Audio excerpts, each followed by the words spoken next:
kita akan bersambung ke acara partisipan yang kami banggakan untuk bertanya masing-masing. Ya, begitu Bang Kaisar ya. Monitor Bang Kaisar? Ya, 10 menit betul, TikTok. 10 menit TikTok. Baik, Pertama siapa? dari perwakilan Kristen ada Bang Aderion. Nama pemikir juga ulung. ada pemikir ulung. Ya. Baik. Untuk yang pertama kami persilahkan untuk Bang Aderion untuk bertanya 10 menit Bang. Ya kan masing-masing ini kepada Ustadz kami Ustadz Alif. Terima kasih Bang. Silakan. Oke, terima kasih. Moderator, maaf, itu yang pertama tadi Pak Ustadz Romli loh resennya. Iya, ini abis ini nanti gantian. Dia bukannya yang pertama resen yang urutannya bertanya. Islam Kristen. Yang ngasih tahu duluan tadi Bang Kaisar namanya. Oh gitu. Ya udah ya. Oke. Ya. Terima kasih. Udah bisa dimulai Pak Moderator. Oke, lanjut. Oke, terima kasih buat moderator yang udah kasih ke saya kesempatan saya kesempatan untuk bertanya ya terkait dengan judul kita kali ini, ajaran mana yang mengajarkan kasih, seperti itu ya. Tentu dari masing-masing kita akan mengklaim dengan imannya masing-masing bahwa ajarannya dia sendiri yang paling kasih lah. Pada kesempatan kali ini saya ingin menanyakan pertanyaan yang mungkin ini sering ditanyakan hampir setiap tahun. Tapi saya ingin mencoba menanyakannya dengan cara yang berbeda, dengan sudut pandangnya juga yang berbeda. Pertanyaan saya ada dua, terkait sama topiknya ya, ada dua dan itu saling berkaitan. Aku bisa share screen nggak, Pak? Oke, langsung aja Bang. Oh, share screen belum bisa kok ya? Oh, belum bisa. Mohon maaf Mbak Sipana.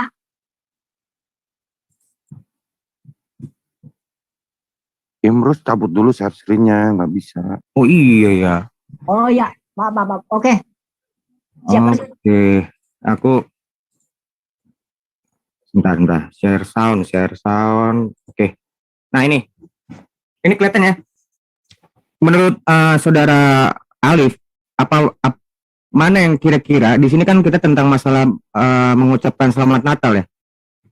Kalau terkait di sini kan kita tahu kalau orang umat Muslim pada umumnya dilarang mengucapkan salam Natal kan. Sementara di dalam Matius 5 ayat 46 Yesus menyebutkan, dan apabila kamu hanya memberi salam kepada saudara-saudaramu saja, apakah lebihnya daripada perbuatan orang lain? Bukankah orang yang tidak mengenal Allah pun berbuat demikian? Nah, kira-kira secara logika aja kita ya. Tapi kita lepasin dulu iman kita, pakai hanya pikiran aja. Mana yang lebih kasih? Ajaran Alkitab atau terkait hadis ini, atau ini Ijma atau Al-Quran nih, tentang melarang orang mengucapkan salam. Kira-kira mana yang lebih kasih? Silakan Pak.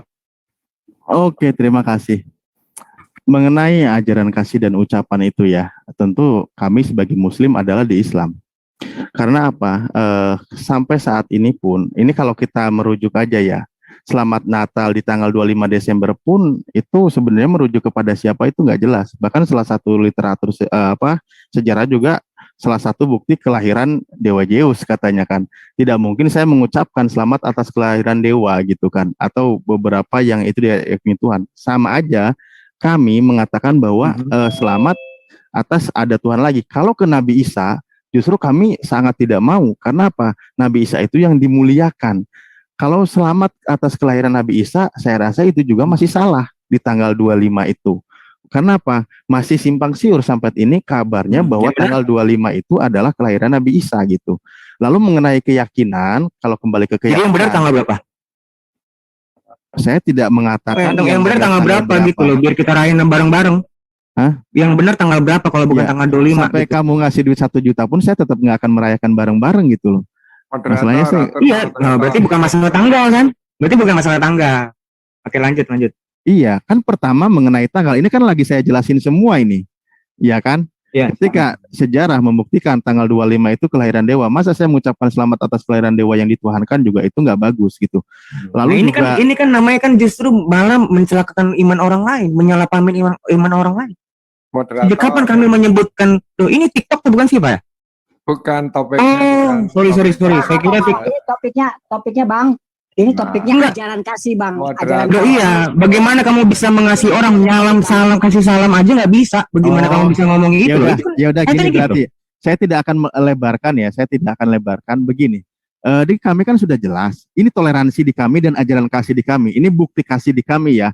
Untukmu agamamu, saya tidak akan ikut campur dalam hal baik tindakan, ucapan maupun perilaku. Dan untukku agamaku, kamu nggak usah menawarkan diri, mengucapkan atau apapun. Toleransi kita disekat dengan masing-masing. Itu ajaran kami. Begitu loh. Ajaran kami karena apa? Karena kita menuhankan Tuhan yang Oke, saya tanggepin ya. Iya, silakan. Ya, saya bingung sama kalian ya. Suka menuntut orang kalau melihat Quran atau Quran itu harus lihat tafsirnya, asbabun nuzulnya. Tapi kamu sendiri nggak baca tentang lakum dinukum waliyadin, itu emang berbicara tentang apa?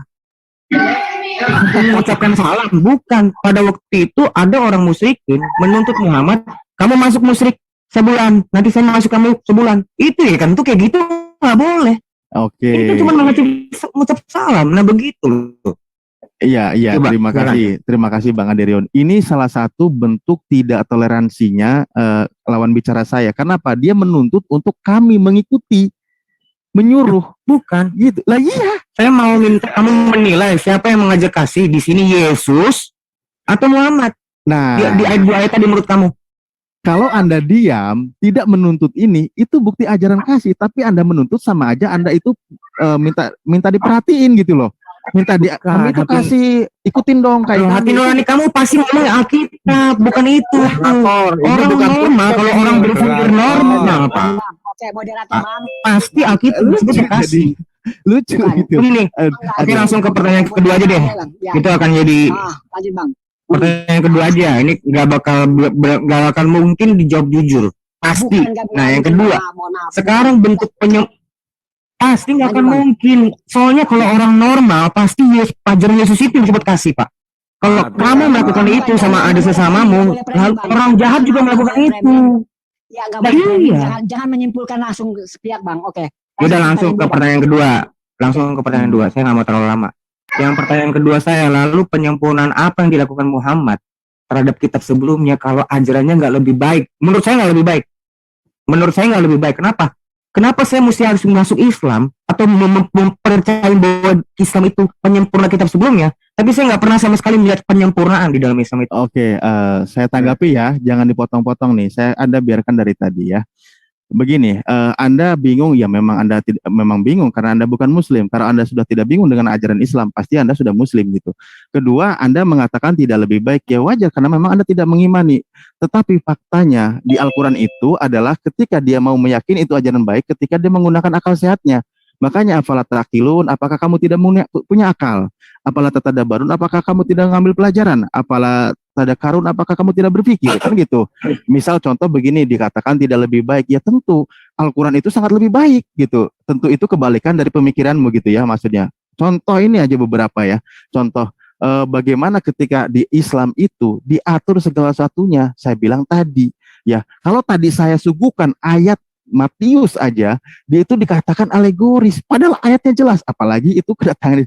Itu salah satu bukti bahwa Anda menyembunyikan kebenaran, tapi saya nggak ngotot gitu loh, biarkan saja kalau dibaca dari awal. Tapi kalau di sini lihat di Islam, ajarannya jelas, runut. Seperti bagaimana terjadi peperangan itu pun kami diatur gitu loh. Itu bukti dari ajaran kasih. Kami itu tidak egois bro, dan tidak bunuh diri mati konyol. Makanya tadi itu perbandingan yang sangat tidak logis. Kamu ngasih makan kepada orang yang mau membunuhmu, mengajak perang di pantai gitu. Loh, ini ajaran Islam kan? Bukan, tapi kasih kesalam aja, nggak usah perang-perang. Tadi kan kamu mengatakan tidak lebih baik, sementara di Al-Quran tentang itu ada. Tentang salam. Bagaimana ngomongin kamu ngomong perang? Nah, salam aja pun kayak begini gitu loh. Tentang Fokusnya di salam aja. Tentang salam, pertanyaan pertama. Ini pertanyaan keduamu. Masa kamu yang bertanya aja udah lupa ya bagaimana kamu menerima Islam gitu loh. Terkait dengan statement pertama dong. Kan saya bilang terkait, Pak. Nomor 2 itu terkait sama statement pertama saya tentang salam. Salam aja, nggak usah perang-perangan. Lah iya, bagaimana dong? Di Al-Quran itu kan jelas. Kamu kan tadi kamu meyakini bahwa ajaran Nabi Muhammad tidak lebih baik dari ajaran Yesus.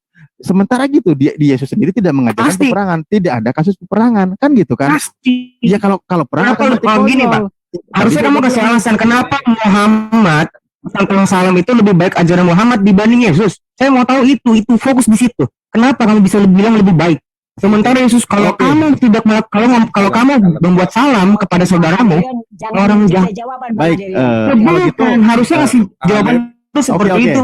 kalau mengenai ucapan Jangan salam, subjektif, ingat ya, objektif enggak objektif tentang ini. salam. Dari tadi saya Oke. menarasi sesuai dengan ayat. Contoh mengucapkan salam. Ingat di Islam itu kepada sesama muslim, assalamualaikum. Kepada Anda, saya bilang contoh ketika Rasulullah mengirim surat kepada salah satu raja Hirakli ya, assalamu ala man ittaba'al huda, aslim taslima. Itu kok mengucapkan salam kok, tidak ada yang salah. Demikian kalimatnya saya ucapkan barusan narasinya. Keselamatan Ya, bagi dibedakan, orang kan? yang ya Dibedakan lah. kan? Ya Ya masa kamu belajar membeda-bedakan manusia kan? Kalian diajar untuk membeda-bedakan manusia kan? Iya toh? Aderion, Tuhanmu dan Tuhanku beda nggak? Nah makanya kalau Yesus enggak. Yesus itu ajaran kasih. Kalau Tapi kamu melakukan itu sama sesama saudaramu, apa upahmu? Ya, itu kasih begitu, Pak. Oke, Anda ini Bang. menyadari nggak kalau kita ini Oke, berbeda? baik, Anda baik. ini lucu. Ini Itu memang bukti ya. parameter kasih kita tuh Islam itu jauh dibanding Kristen. Terima kasih kepada penanya maupun narasumber. Waktunya sudah habis. Terima kasih. Oke. Terima kasih. Berikutnya, Mau ucapkan. Mau pemikir ulung silakan. Monitor pemikir ulung. Oke, selamat malam Ya. semua. Ya, terima kasih. Saya ada dua pertanyaan sesuai dengan klaim Al-Quran di surah Hud ayat 1. Mohon tunjukkan ayat dalam Al-Quran mengenai definisi kasih. Jadi di surah Hud itu kan bahwa setiap ayat yang diturunkan ataupun pernyataan penting diturunkan dalam bahasa yang terang, mudah dipahami, jelas dan terperinci. Jadi saya ingin Saudara Alif menyampaikan definisi kasih dalam Al-Quran secara eksplisit. Silahkan. Oke, terima kasih. Bang pemikir ulung. Pak Ustadz Alif. Ya, terima kasih. Nah, ini aja udah ngomong kasih. Kan kata kasih di Al-Quran jelas. Kenapa masih ambigu juga? Al-Fatihah aja udah mengatakan kata kasih gitu. Bismillahirrahmanirrahim. Dengan menyebut nama Allah Ar-Rahmani yang maha pengasih tanpa pilih kasih. Kan gitu. Makanya tadi saya sudah cepat narasikan. Itu yang paling eksplisit ya? Ya. Tidak ada lagi yang saya eksplisit. Oh banyak. Allah itu Ar-Rahman, Al-Wadud, kata lainnya. Bukan. Jadi gini. Oke, Allah itu kasih. Nah, kasih itu apa? Dibalik lagi, kasih itu Allah. Nah, kasih sayang Allah itu dicurahkan ke seluruh makhluknya. Makanya saya tadi jelaskan begini kan. Saya sudah menangkap penjelasan Anda, tapi kalau dikomparasikan di 1 Korintus 13 ayat 4 sampai 8, Alkitab jelas menunjukkan definisi kasih yang tegas dan eksplisit. Kasih itu sabar, kasih itu murah hati, ia tidak cemburu, ia tidak memegahkan diri dan sebagainya. Yang saya mau cari adalah apakah ada ayat seperti ini di Al-Qur'an? Ada atau tidak? Tidak ada, itu kan ayatmu.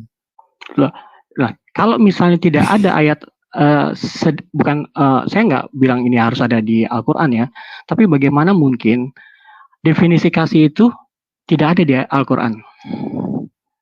Ya, makanya kan kita punya definisi dan kata yang berbeda gitu. Kalau kita mau bandingkan sejauh mana informasi ajaran tentang kasih di Al-Quran dan di Bible, kan ke situ sebenarnya ranahnya. Oke, baik. Saya ikutin alur Anda. Rahman itu apa? Rahman itu sabar. Loh, kan tadi saya bilang kasih itu sabar, kasih itu murah hati. Jadi definisi operasionalnya jelas, tidak ambigu, tidak multitafsir. Apakah itu tidak penting ada di Al-Quran? Sekarang begini, kita menggunakan bahasa Indonesia, kan makasih, maha pengasih kan. Seperti apa sih bagaimana pengasih?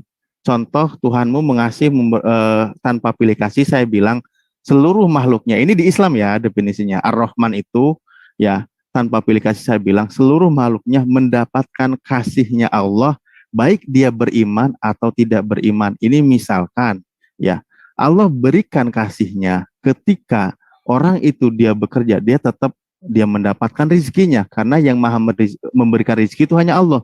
Dikatakan Ar-Razzaq, yang maha memberikan rizki. Karena Allah mengasihi makhluknya, Allah tetap berikan tanpa pilih kasih. Misalkan begini, dia beriman atau tidak beriman, dia tetap diberikan nikmat sama di dunia. Oke. Yang Sekarang tidak saya lebih tajam lagi ada, boleh nggak? Saya Oh. lebih tajam lagi boleh nggak? Oke, kalau misalnya kalau misalnya saudara tahu, ada namanya 4 jenis kasih. Pertama eros, storge, philia, agape. Eros itu apa? Kasih sayang antara dua lawan jenis karena ketertarikan seksual.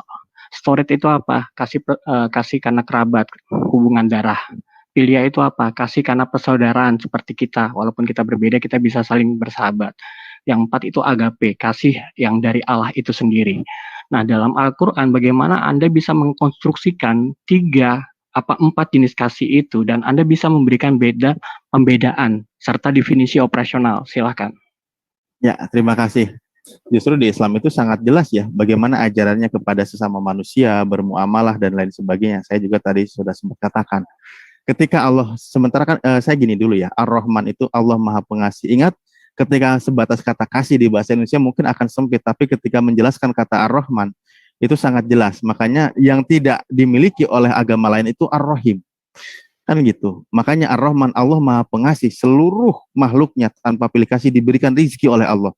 Tetapi Ar-Rahim yang mendapatkan sayang dari Allah itu nggak ada, kecuali orang-orang yang beriman nanti di akhirat. Nah, disitulah perbedaannya. Lalu bagaimana caranya mengamalkan kasih itu agar kita dicintai Allah Sang Maha Pengasih? Tadi di surat At-Taubah ayat 31 saya katakan oleh engkau Muhammad, jika engkau ingin jika engkau benar-benar mencintai Allah, fattabi'uni, maka ikutilah aku. Maksudnya ikutilah Nabi Muhammad. Nah, di sini poinnya. Bagaimana caranya Muhammad bisa mencintai Allah? Nah, ingat, pahami dulu ayatnya. Katakanlah, jika engkau benar-benar mencintai Allah, ikutilah aku. Ikutilah aku itu Nabi Muhammad. Karena apa? Jelas Nabi Muhammad itu menjalankan syariat yang diperintahkan oleh Allah. Makanya Nabi Muhammad itu sebagai rahmat, sebagai kasih juga untuk seluruh alam. Ikuti Nabi Muhammad. Misalkan tadi saya contohkan, akhlakul karimah Nabi Muhammad itu jadi barometer di umat Islam. Makanya Nabi Kemudian Muhammad sendiri, sumber kasih dari Nabi Muhammad itu berasal dari siapa? Dari dirinya sendiri atau bagaimana? ya tentu Allah kan Maha Pengasih, tadi memberikan kasih itu kepada Nabi Muhammad sebagai contoh tolak ukur dalam mengamalkan. Misal begini, dalam kehidupan pribadi, bagaimana sikap pribadi kepada saya dengan Anda, komunikasi dengan di luar Islam, Rasulullah mencontohkan, tadi sudah saya sebutkan. Bagaimana dalam berumah tangga, bertutur kata, Tapi kan Anda stagnasi ketika Anda konteksnya perang kan. Sementara kalau di kekristenan kan kasihilah musuhmu. Kalau Anda nonton Hacksaw itu ada film bahwa memang dia menolak perang. Akhirnya dia menyelamatkan musuh-musuhnya atau menyelamatkan temannya. Jadi tadi yang Anda sampaikan itu nggak ada dimensi kasih yang dimana kita harus menyerahkan ego kita, bahkan ya kita harus rela mati gitu, kayak Stefanus ketika dia dihujani ada lemparin batu dia mati gitu, dan dia bilang maafkan mereka. Nah, saya mau cari paralelismenya, ada nggak di Al-Quran seperti itu, di ayat Al-Quran? Memaafkan itu banyak perintahnya. Dia sampai mati dilemparin batu, kemudian ketika dia mati dia bilang saya mengasihi kamu dan saya mengampuni kamu, makanya lahirlah Paulus. Nah, kisah seperti itu ada nggak di Al-Quran? Sebentar, ulangi lagi. Oke, kalau Anda bilang kasih yang paling tinggi itu kan kasih yang memberikan nyawanya kan? Oh, bukan. Oke, berarti kita berbeda prinsip ya. Karena Anda kan prinsipnya penyaliban Yesus kan. Makanya saya bilang. Menurut Anda kalau misalnya Anda mengasihi anak Anda, apakah Anda rela menyerahkan nyawa Anda buat anak Anda? Contohnya gimana? Kalau Anda punya anak, terus dia tenggelam, Anda nggak bisa berenang, Anda tolong dia atau enggak? Tolong. Ya sudah, berarti Anda rela dong menyerahkan nyawa Anda karena dia anak Anda kan? Loh, saya nolong kok menyerahkan nyawa, gimana sih? Saya selamat, anak saya selamat. Kan saya bilang Anda nggak bisa berenang, terus anak Anda tenggelam. Anda saya nggak bisa berenang, anak saya tenggelam. Iya. Tapi kedua-duanya selamat.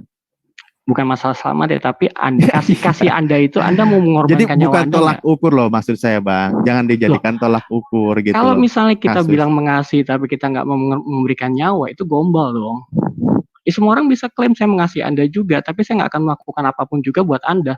Ya paling saya akan berbuat baik, tidak menyinggung Anda, itu bukan kasih. Oke, kalau Itu gitu etika. saya ambil satu kesimpulan sedikit aja ya. Ya, silakan. Misal begini, salah satu mangkana fikol bihi wajah dakalawatal iman, itu dalam salah satu hadisnya bahwa ada 3 perkara, barang siapa 3 perkara itu ada pada dirinya, dia akan merasakan manisnya iman.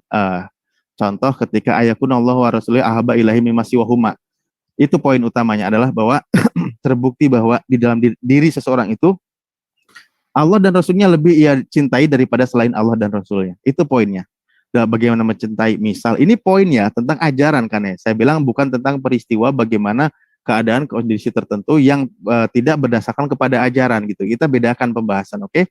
Bagaimana kami mencintai Allah gitu kan. Mencintai Allah dengan apa? Dengan cara ibadah. Dan ibadahnya apa? Dengan cara perintahnya. Perintahnya apa? Memuliakan orang tua, memuliakan tetangga dan lain sebagainya. Itu ajarannya, dicontohkannya oleh Rasulullah gitu. Dan Ya itu cuman sekedar kode etik moral gitu, tapi itu enggak. Ya apa bedanya? Apa kode etik superiornya? moral, ajaran dong. Loh enggak, oke itu ajaran lah. Hmm. Tapi di mana supremasi ajaran itu dibanding dengan ajaran-ajaran lainnya? Ketika Anda bilang, oh ya orang ateis aja pun bisa loh baik sama tetangganya. Betul. And then Betul.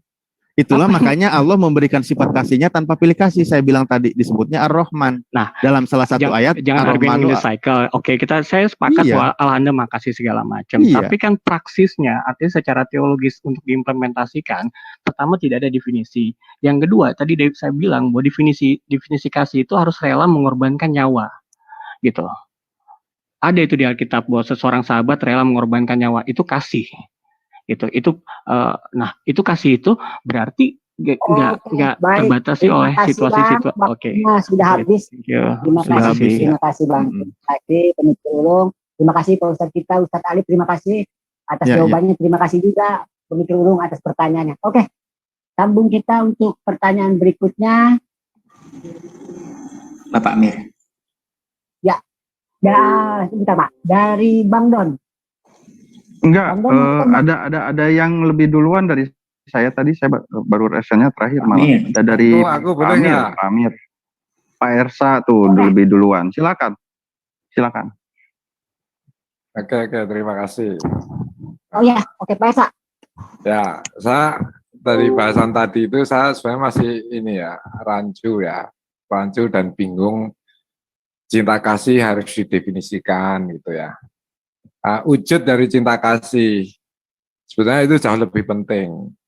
Kalau yang mana cinta kasih, rasa, suasana hati itu akan didefinisikan pasti akan beragam. Orang misalnya mencintai, cinta itu apa? Itu akan rancu karena itu suasana hati, cinta kasih. Jadi saya lebih mengerucut gini. Dalam kehidupan sehari-hari memang cinta kasih itu sangat-sangat penting. Wujud cinta kasih itu, contoh simpel aja, orang tua ke anak, apakah kalau melarang atau menyuruh atau ada aturan, itu berarti tidak cinta kasih. Itu adalah wujud cinta kasih. Jadi ada tolok ukur, ada barometer, gimana mewujudkan cinta kasihnya itu. Nah, saya tadi kalau misalnya cinta kasih adalah pengorbanan. Tapi pengorbanan yang seperti apa? Masa nggak ada barometernya? Nah, ini saya tanyakan, sebenarnya cinta kasih itu gimana cara mendapatkan cinta kasih Tuhan? Cintailah sepenuh hatimu. Gimana caranya? Metodenya? Ini jauh lebih penting. Kalau nggak ada metodenya, nah terus nanti setiap orang akan beda-beda cara cinta kasihnya. Perbedaan sendiri itu rahmat. Tapi kalau nggak ada barometernya, bisa bencana. Ya termasuk komunikasi kayak tadi itu. Kadang-kadang komunikasi cinta kasih, tapi yang terjadi adalah framing atau mungkin hoak atau mungkin ada bahasan-bahasan yang Karena nggak ada barometernya cinta kasih. Nah, mohon mungkin diperjelas. Barometernya gimana? Seperti kalau orang tua ke anak, ada barometernya. Tapi kalau definisi suasana hati, itu tiap orang akan beragam, tak berhingga itu. Silakan. Barometernya. Oke, terima kasih Pak Atos. Siapa? Oh, iya. Tentang barometer itu ayat kasihilah Allahmu dengan segenap hatimu itu ada di 3 ayat ya. Kata-katanya sama persis di Matius 22, Markus 12. Caranya untuk mendapatkan cinta kasihnya, barometernya gimana? Perilakunya kan Ya, bentuk ini mau komunikasi dijawab, ini kan perilaku ya. Supaya mendapatkan cinta kasih Pak. tadi. Iya. Mau dijawab apa enggak ini Pak? Ya silakan. Iya. Ayatnya itu ada 3 ya. Sampai artinya ini sampai 3 kali ditulis di dalam Injil. Di sini udah jelas kalau Bapak lihat ya. Kata-katanya gini, kasihilah Tuhan Allahmu dengan segenap hatimu dan segenap jiwamu dan dengan segenap akal budimu. Jadi yang perlu kita ketahui, masing-masing orang itu punya akal budi yang berbeda. Akal budi yang berbeda. Saya dengan Bapak beda. Mungkin Bapak lebih cerdas. Saya dengan Bang Alip beda. Disitulah tolak ukur gimana kita mencintai sang pencipta itu, sang kolik atau Allah itu sendiri. Itulah tolak ukurnya. Jadi tidak perlu ada standarisasi kesepakatan semacam penggaris ya. Perlu bagaimana, begini, harus begitu. Enggak. Itulah makanya kenapa Kristen tidak mengajarkan ajaran syariat. Kalau Islam gampang, tinggal ikutin sunnah. Makanya tadi saya bilang ada 3 sunnah. Kalau di dalam kekristenan, itulah akal budimu itulah. Karena kita masuk ke dalam dosa. Kita masuk ke dalam dosa. Pertama kali masuk ke dalam dosa dalam konsep kekristenan. Yang efek dari setelah makan buah pengetahuan itu adalah manusia menjadi terbuka. Dia punya Dia punya akal budi yang terbuka. Dan itulah semenjak dia terpisah dengan Tuhan. Makanya dengan akal budi itu pula lah kita harus mencari Tuhan dengan segenap akal budi. Contohnya apa? Contohnya dengan diskusi seperti ini, Pak. Diskusi seperti ini tiap malam, sehari 3 kali, nanti seminggu 12. Sedikit boleh? Boleh, silakan. Oke. Jadi dengan akal budi masih mencari Tuhan, begitukah? Bukan. Akal budi itulah kita mencintai Tuhan itu dengan akal budi kita. Nangkep nggak kira-kira, Pak? Gini, saya nangkep. Hanya gini, artinya kalau itu sangat personal, apa yang terjadi, barometernya artinya nggak ada kan? Kalau nggak ada. Artinya Bapak belum nangkep apa yang saya sampaikan tadi? Nggak, gini, tadi kan tiap orang akan personal, sesuai akal budinya. Perbedaan kecerdasan pun juga beda-beda. Nah, gimana perbedaan-perbedaan ini? Kalau mungkin suatu saat pasti terjadi friksi-friksi. Yang terjadi misalnya ya, mohon maaf ya, pemahaman di agama Anda kan dalam pendekatan peribadatan pun, pemahaman terhadap Tuhan pun beragam. Apakah itu akal budi juga membenarkan? Karena barometernya belum ada kejelasan. Silakan. Tidak, karena di dalam kekristenan itu satu ajaran, makanya Yesus itu memberikan 12 muridnya untuk amanat kepada 12 muridnya untuk menyebarkan ajaran yang diajarkan oleh Yesus. Matius 28 ayat 19. Dia meminta para rasul itu atau yang kalian sebut hawariun itu melanjutkan ajaran dia. Makanya rasul itu disebut sebagai soko guru. Saat Yesus sudah tidak di dunia, tidak di bumi, rasul itu yang menjalankan. Makanya dalam Efesus 5 ayat 3 kalau nggak salah, 1 iman, 1 baptisan, 1 Tuhan. Ajaran itu tetap satu. Tidak seperti yang Bapak bilang beda-beda. Ajaran itu tetap satu. Tetap satu. Makanya kami tidak akan membedakan dan kami tidak akan saling bunuh-bunuhan seperti Syiah dan Sunni gitu. Kami itu ajaran tetap satu. Ini ya. Sebentar, belum selesai. Pak, Ya. kalau saya mau ke poinnya terus dipotong-potong kayaknya itu nggak elok deh. Enggak, gini. Sebentar, ini Pak Jokowi bukan ya? Suaranya mirip. Saya sedikit takut. sedikit aja, sedikit aja. Pak Jokowi bukan, beda? Bukan. biar Sedikit biar aja. diselesaikan dulu lah. Ya, Sedikit, saya selesaikan biar dulu. saya Dari katakan. tadi, ini Enggak, aku ini Anda mau jawab seperti apa terserah. Aku sedikit aja. Sedikit ya. belum selesai loh Pak. Jadi kelihatannya Bapak nggak menghargai pertanyaan Bapak dulu. Ini nanti Anda jawab, terserah. Aku mau dengerin. Aku mau yang ini ada poin sedikit.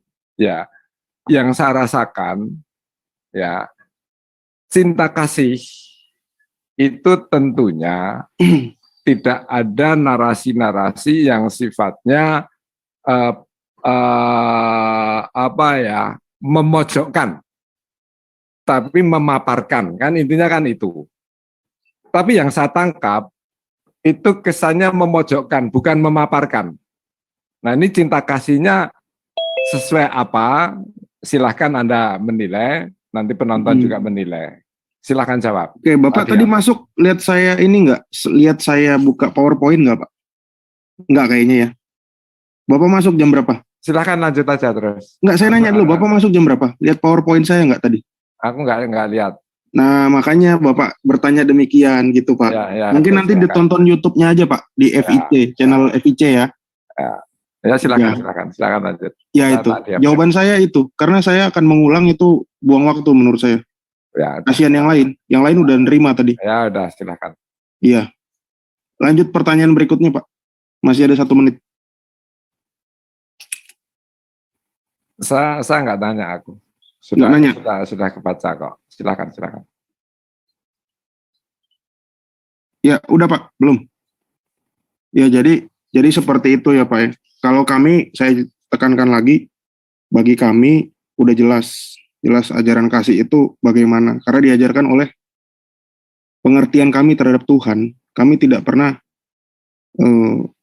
seloroh bilang kami punya ajaran, contohnya ya, tauhid. Terus kami gadang-gadang, tapi kami mengerti Allah yang Esa itu seperti apa. Makanya tanpa mengenal Tritunggal, tidak ada Allah yang disebut kasih itu tidak ada. Tidak ada Allah itu kasih itu nggak ada. Artinya seperti yang kemarin diskusi dengan Brodon ya. Brodon ada di sini ya. Dia sendiri karena kebingungan menjawab Allah itu sebelum menciptakan segala sesuatu, dia bagaimana? Dia bilang Allah itu arogan terhadap dirinya sendiri. Makanya itu saya sebutkan tadi Allah itu bersifat mutakabirin. Itu, terima kasih.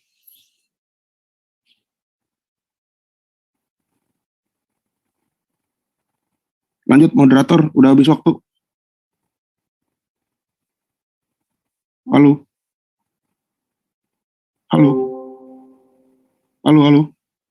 Moderator kemana ini? Ya, oke, baik. Terima kasih. Aduh, moderatornya tidur. Oke. Bang Kaisar, ini apa bisa nggak ini apa dari partisipan? Ya, satu pertanyaan 1 menit, jawaban 2 menit. Closing aja, closing Pak. Ini Gus Romli mau ke FIC habis ini betul. Ya. 1 menit ini apa? 5 menit closing statement udah di situ. Udah, nanti mau lanjut masalah Gus Romli mau ke FIC itu barusan. Oke, baik.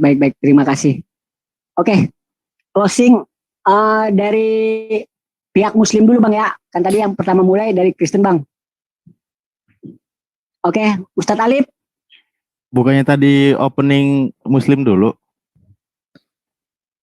Tadi yang opening Muslim dulu, sekarang yang iya. Berarti yang closing itu Bang Kaipas. Aduh, lupa lagi. Potong gaji kau ini ya. Iya. Digaji pantesan. Ya, udah mulai ya? Ya, silakan Bang Kaipas.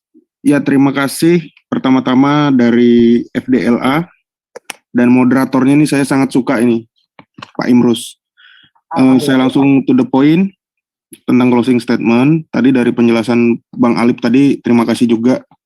Saya menjadi paham dan semakin yakin dengan keimanan saya tentang kasih ini. Mudah-mudahan para partisipan atau penonton juga bisa mengambil kesimpulan ya, agar kita juga semakin mengasihi dan kasih yang sejati itu hanya ada dalam Kristus. Di luar Kristus tidak ada kasih. Di situ saya yakin. Kenapa? Karena topik yang sering saya lampirkan atau saya lontarkan dalam diskusi akhir-akhir ini adalah Hawariun. Karena ajaran kasih ini benar-benar tercermin dari para rasul, 12 rasul ini. Saya yakin benar kenapa kisah Hawariun ini tidak detail ada di dalam ajaran saudara-saudara muslim. Karena justru dengan adanya 12 orang yang tidak pernah membunuh manusia setelah gurunya dimuliakan naik ke surga, ini semakin jelas bahwa memang ajaran kasih ini benar-benar diwariskan kepada 12 orang ini. Dan 12 orang ini di dalam kekristenan itu jelas semuanya matinya kenapa. Semua ketrek matinya di mana, kenapa, warisannya apa? Warisannya gereja. Bukan gereja bangunan ya, jemaat yang ada sampai hari ini dan tidak punah. Itulah tujuan agar ajaran yang satu itu.